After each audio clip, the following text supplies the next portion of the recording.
ఆహ్, దేవుడి మీద ప్రమాణం చేసి అంతా నిజమేనని చెప్తానంటూ భగవద్గీత మీదన, హిందువులతో బైబిల్ మీదన, ఆహ్, క్రైస్తవులతో ఖురాన్ మీదన, ముస్లిములతో ప్రమాణాలు చేస్తే ఎట్లుంటదో అట్లాగా ఇప్పుడు మతాన్ని లాక్కొచ్చాడు యుద్ధ విరమణకి ట్రంప్.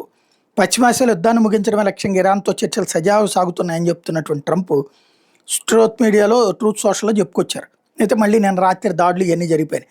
ఇరాన్‌తో శాంతి చర్చల్లో పాల్గొంటున్న దేశాలు ఇజ్రాయెల్, అరబ్ దేశాల మధ్య దౌత్య, ఆర్థిక, భద్రతా సంబంధాలు నెలకొల్పే అబ్రహాం ఒప్పందాలపై సంతకం చేయాలని సూచించారు.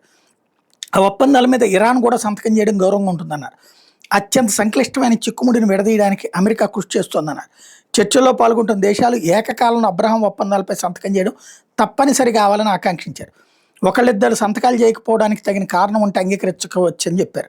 అమెరికా, ఇరాన్ మధ్య శాంతి చర్చల్లో UAE, Bahrain, Saudi Arabia, Qatar, Pakistan, Turkiye, Egypt, Jordan భాగస్వామ్యంగా కొనసాగుతాయి.